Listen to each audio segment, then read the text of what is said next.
Hello, and welcome to the Experience Local with Russ and Scott. Each week, they bring you conversations with local Christian businesses and business owners.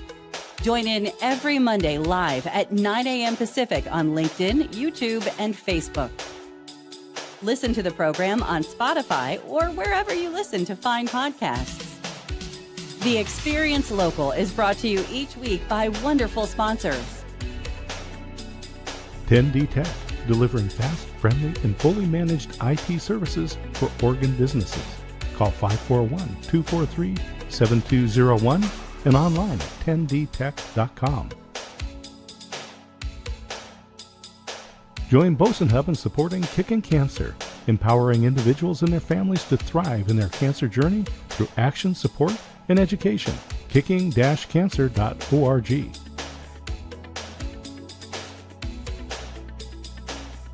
James Reed & Associates, specializing in comprehensive coverage for nonprofits, ministries, small businesses, and personal lines of coverage across the Pacific Northwest. JamesReedAgency.com or call 503-588-8229. Independent Merchant Brokers, innovative solutions for your payment processing needs. 877-460-4747 and on the web, independentmerchantbrokers.com. Discover Oregon Real Estate, statewide experts in luxury home sales, farm, ranch, commercial, business sales, and land developments. Call 541-250-1065 and visit them online at dore.llc.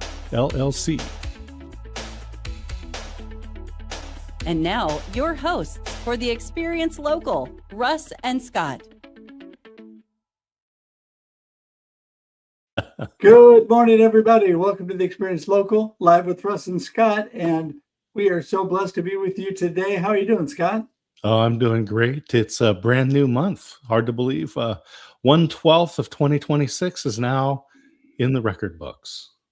Wow. I tell you, January went so fast, but I was blessed to be able to spend 5 days with you in person this last month. That was the highlight of my month.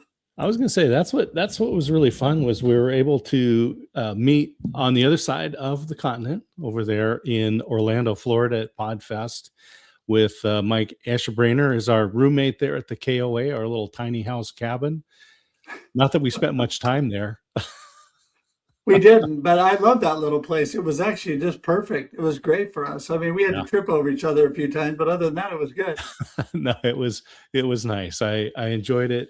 But, you know, what was really fun was, Russ, all of the people that we met while we were there and just thinking, I want this people on the show, this person on the show. I want to add that person.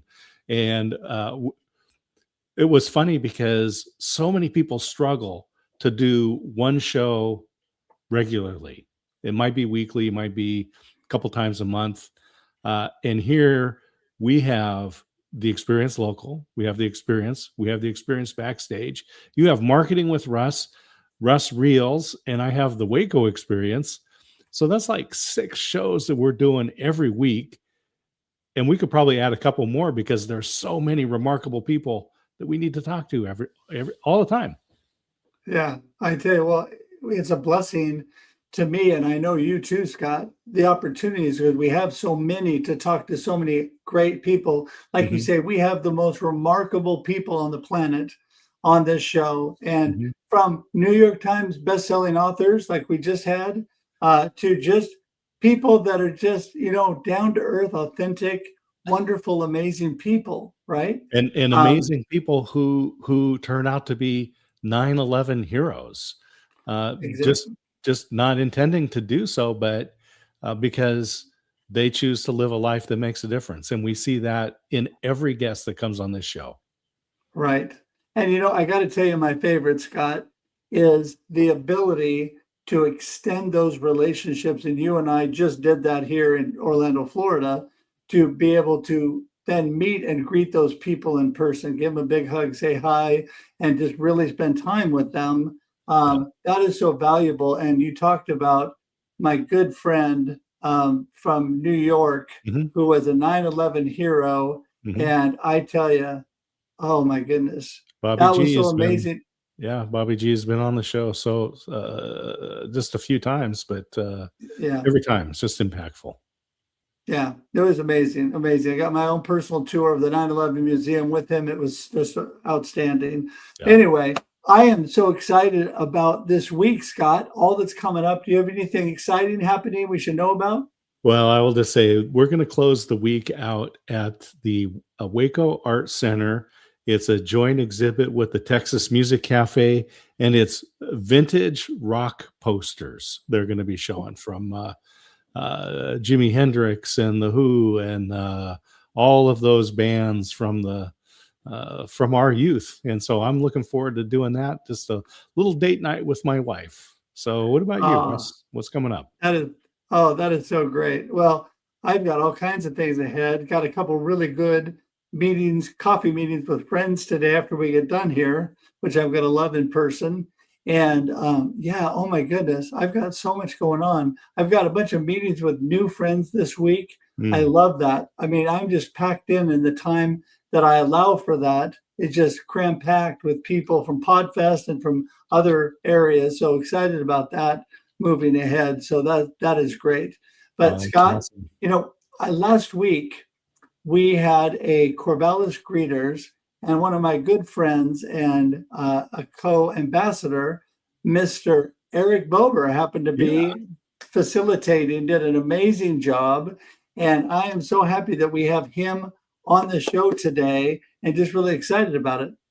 Yeah, I'm looking forward to it. It's been a long time since I've talked to Eric, so I'm glad that he's on the show. I want to say thank you to our sponsors, to Boson Hub, who's supporting Kicking Cancer, to 10D Tech, IT services and security, independent merchant brokers. Every business that takes credit cards needs to talk to them and save money. James Reed and Associates. So much good coverage, especially for ministries and nonprofits. And Discover Oregon Real Estate. Wherever you want to buy a house, they've got one for you there. And you can learn more by going to local.theexperience.video, and you can learn all about the shows that we have, the books that we have for sale, the YouTube channels, LinkedIn. We encourage you, follow us there. Go to local.theexperience.video, and you can find this episode with Eric there and all of the other remarkable people. Russ, this is what, episode number 90 something? Something, 90 something. I mean, it's happened so fast I'm losing track. Go to local.theexperience.video and you'll find out, everybody. And then There we go. also join our YouTube page. You can go there at local.theexperience.video or go directly to our YouTube page at theexperience.video. That will take you directly to our YouTube page. We'd love for you to be part of that. And I'm just so excited. I think we need to get Eric in the room. Oh, absolutely. I want to hear what's going on in his world. Give me a drum roll. Ooh. There he is. Hey, Eric, how's it going? Yes. There you go. Great to have you on this morning.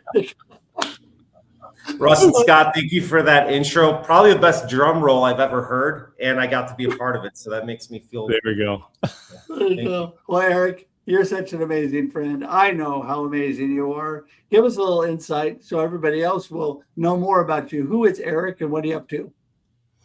Well, I moved to Oregon in 2014, and that's when I first met you, Russ. And a few years later, I met Scott, and that was just through networking and being in the community. I'm originally from Chicago, first generation American. My parents are from Poland.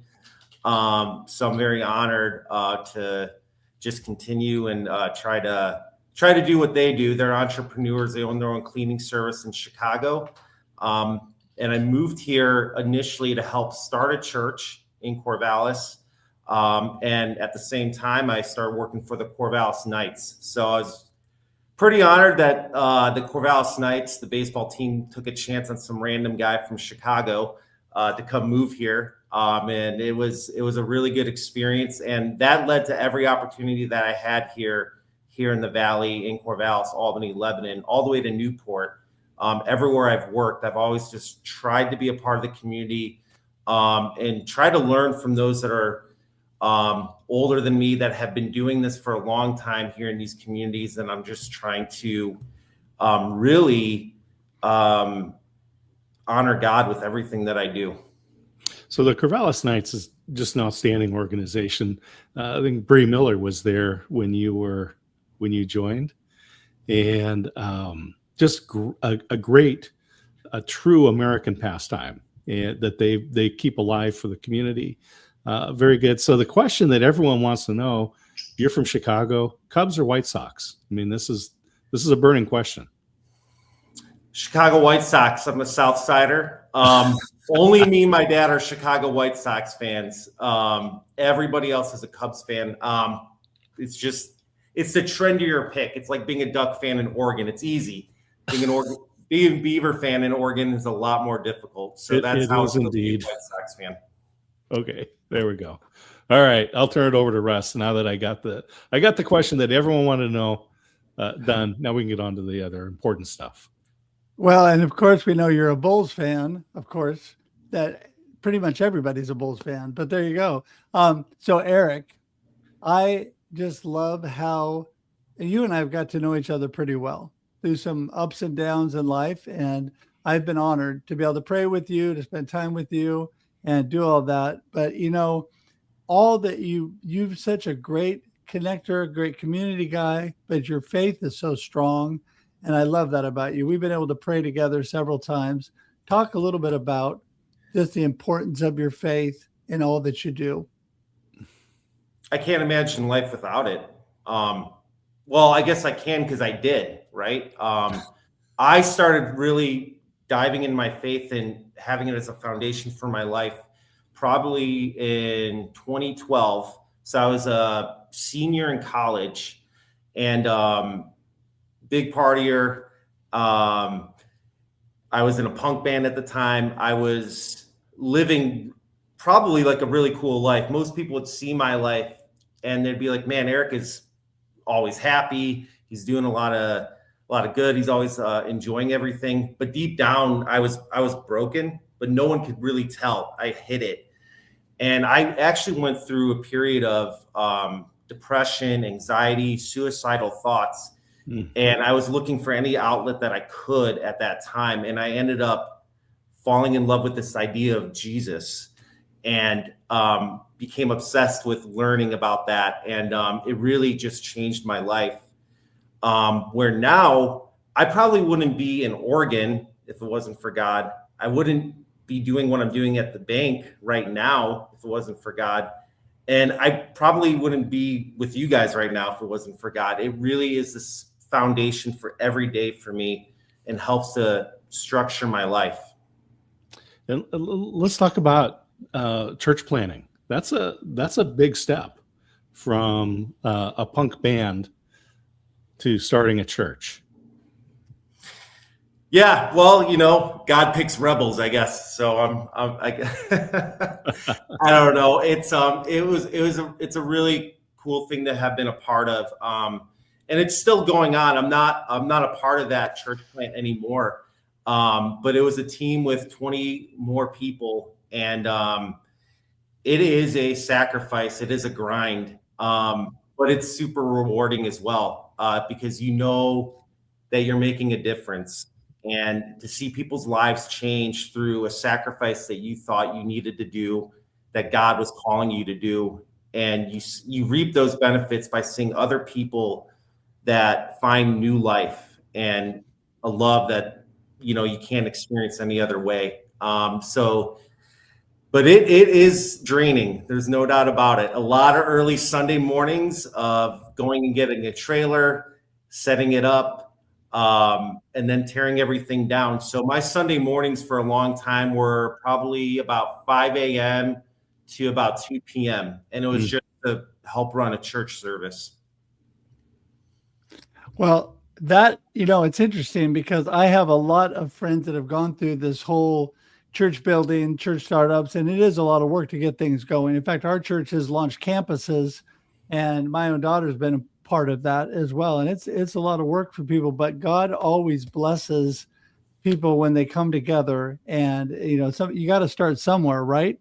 But I am just, for some reason, hung up and have to go back to this whole punk band thing. So this is a new thing about you, Eric. I mean, I thought I knew you really well, and this is something I didn't know. So what do you do? Do you sing? Do you play? What do you do? I mean, do you really have to sing in punk music? You know, you don't have to be a professional singer. I did sing. I played bass, and I was a vocalist along with another vocalist in the band. So probably the most popular band I was a part of was called The Moves. We were based out of Chicago. We are a 3-piece punk band, similar to like Blink-182 or Green Day. And most of our songs are just about heartbreak and our love for finding the girl for the rest of our lives, right? So that was most of our music was about girls. So that's what most people think about with punk music is love and romance. at least for me. Yeah, I'm not smart enough to write a political song or anything like that. So I just stuck to women, even though that's hard to learn as well. But so yeah, I did that for a long, maybe not that long, about 3-4 years. We had a pretty good following in Chicago. We used to have about like 100 people at a show, and we made just enough money to not use any of our own money anymore, which I think is any band's goal. Just break even. Awesome. It was a lot of fun. And I still play that music, or I still listen to that music. I went from a punk band to now I play in a church choir. So it's not really the same thing. It's not, but I have a little bit of experience here because my son started with a Christian punk band. That's where it all started with him. And yeah, he's moved on to do great things. But yeah, that punk phase and then the screamo phase came after that. And I'm really glad all that is over. So, Scott, I'm going to turn this over to you, but I just wanted to say I would like to hear more about the church choir and the things you're doing with music now. If you could just tell us a little bit about that, and then Scott, you're up. Mm-hmm. Go ahead, Eric. Tell us about the music. Well, let me first remind everybody that you're listening to The Experience Local with Russ and Scott, and today's guest, Eric Bober. He's at U.S. Bank, but has a rich life, and we're learning more about that. So tell us about the music, Eric. Yeah, so now I play at a parish. I still am playing bass. Again, I'm not quite the singer, so I'm not singing in the choir. I'm just playing the bass. And I will tell you, playing punk music to playing church choir music, and some of those songs are 200, 300 years old. It's actually been a challenge. I've been really humbled by that. And when I first joined this parish to start playing bass, it was funny. I just had lunch with this man yesterday. His name is Warren, and he's been the bass player at this church for about 30 years. And he plays that stand-up bass. Okay, I get carpal tunnel just watching those guys play. It's it's unreal. Yeah, and when they asked me to join, they said, "Oh, we heard you play bass. Here's the bass," and I'm like, "Ooh, I can't play that thing unless I can turn it around somehow, right?" I'm like, "No, I play electric bass." So they've adjusted to have me a part of the choir just so this guy can get a Sunday off finally after 30 years. I felt bad. I'm like, "Oh man, someone else has to play bass. I'll step up and do it." So it's been a lot of fun, and really I feel like I'm being mentored through that parish because a lot of the people on the choir 20, 30 years older than me, and I'm seeing their lives and the way they've lived their faith for so long. And it really inspires me. So I'm just really happy to be a part of it. That's great. I'm a bass player myself in church, and have played for many years in some different churches. And now here in Waco, Texas, we're at Pleasant Olive Missionary Baptist Church. So we play a lot of Black gospel music, and it is much more challenging than I expected. So I am working hard to try to catch up, but I tell you, it's a lot of fun. Music, God created music like nothing else. You know, if I start telling you the same joke or same story or, the same day, you're like, Scott, I've heard that. But we will hear the same song 3 or 4 days or 3 or 4 times in a day and still be singing along every time. So tell us, how did you get started in music? So I remember, I have two older sisters, and I remember my sister Bridget or Caroline. They might be listening, so if I mess up, hopefully they'll forgive me. I'm the youngest brother and the only brother, so they should be nice to me. They had a CD collection back in those days, right? And I remember I would always be attracted to more of the punk style because of the album artwork. And I really got into a band called Blink-182. That was the first band I really fell in love with, and I would watch them play, and then I would have a friend that liked them as well. So we're like, well, we should just start a band. You know, we were 13 or 14 years old, no musical background or talent or gifting or anything like that. And I remember trying to get a guitar, but then I saw this guy in this punk band playing another guitar that only had 4 strings and they were bigger. And I'm like, that looks easier. That only has 4 strings and they're huge. Why would I play this 6-string guitar? I'm just going to play that bass, and he's playing with a pick. I can just do that. And it was really that simple. Is really what I did. I just would pick that up, and just after school, me and my friend would hang out and we just play music together. Well, you know, it's interesting because I came from a very musical family. And so music was always a part of everything that I did. So it was a natural when I got saved and moved into the church, became a worship pastor pretty quickly, took over choirs and all that kind of stuff. I love all that. So I love music. So we could talk, Eric, about this all day long. But I wanted to touch on a little bit. You know, your family is not in Oregon, and you've moved on. You know, all of your life, I'm sure that you've got some inspiration from your parents and your family, but it can be a little difficult sometimes having distance, right, between you and your family. Yeah, I think especially for my dad. So I think he would talk to me 8-10 hours a day if I allowed it. So the love my dad has for me is incredible. And my mom loves me as well, but she's more of a staunch Polish European, and she doesn't want to show her love, but I know she loves me. And I have a really good relationship with my family. And something that as I get older, I'm not taking for granted anymore, because I meet a lot of people that they're not close with their siblings or their parents, and it hurts to see that. And the fact that God has blessed my family, that they actually care for me and want me in their lives, it's special. I think what's interesting and why it doesn't feel as difficult not being near them is that my sisters live one house apart from one another, and my parents live in a finished basement at one of their houses. So that entire family, my family, is together in Chicago with a nephew and nieces, and they're so close knit. And I'm the one that felt that I needed to leave and go do something else. And I think I get that from my parents coming from Poland. They ventured off, and I always felt like my true home isn't going to be where I started. I think God has something else for me, but it brings a lot of peace knowing that they're all together, and their lives are thriving. And it gives me a lot of peace to go to what I feel like I need to do. Of course, I want to be closer and see be a better uncle and see my nephew and nieces grow up. But as you guys know, life is sacrifice at times, and I just don't feel called to be there. I feel like my journey is meant to be somewhere else, and right now it's here in Oregon. And you came to Oregon to start the church. You worked with a sports team. You've been in staffing, and now you're in banking.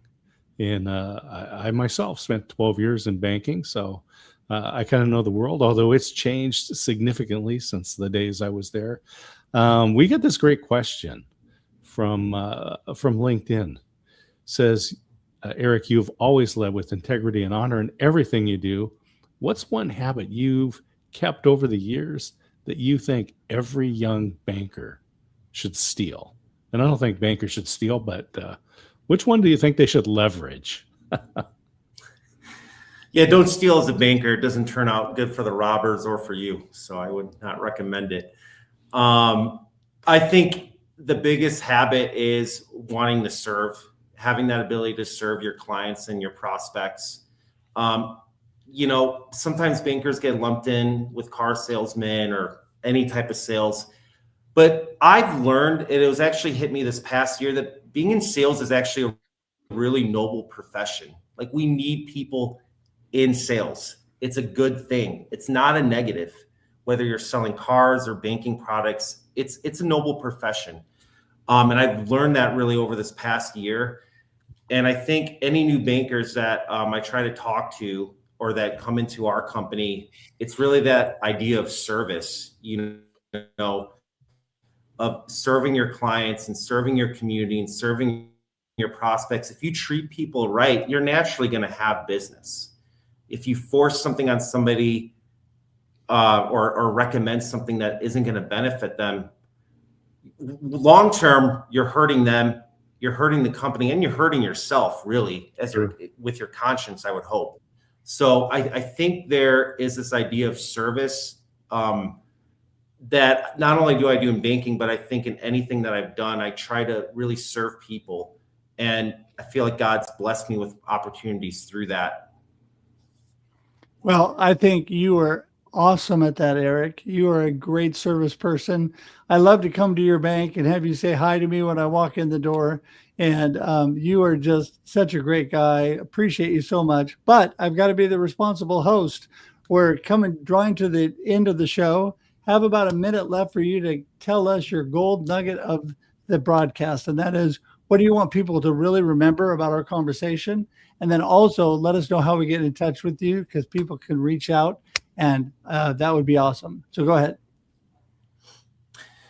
Yeah, I think for me, in the role at US Bank, I'm a small business specialist. So I serve our businesses and nonprofits, whether they bank with me or not. I'd love to just discover more about what you do and see if there's any way that I can be a resource to you. And that's in Corvallis, Albany, Lebanon, all the way to Newport. But you can bother me from anywhere, and I'll be happy to see how I can just get to know you and help you. That is so awesome. So awesome. Well, all that information is in the comments, in the show notes. People can click right on it and go straight to you, Eric. And you've been such a blessing. Just appreciate having you on today. And we are going, there it is on the screen.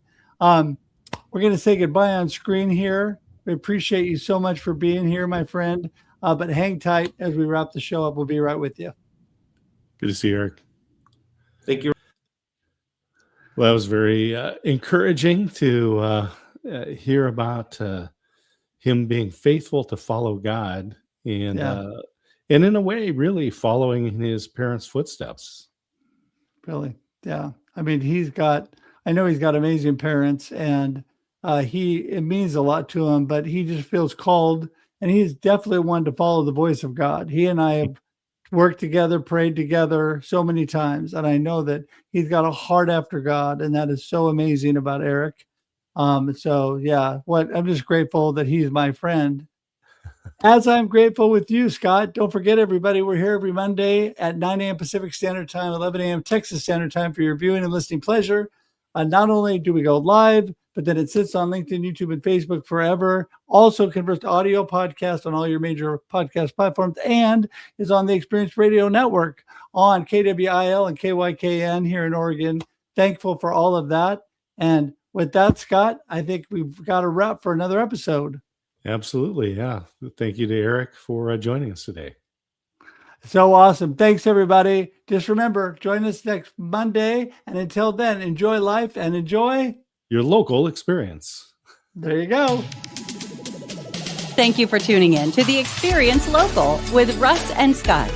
Listen to the program on Spotify or wherever you listen to fine podcasts. Join in every Monday live at 9 a.m. Pacific on LinkedIn, YouTube, and Facebook. We look forward to seeing you next time on The Experience Local with Russ and Scott.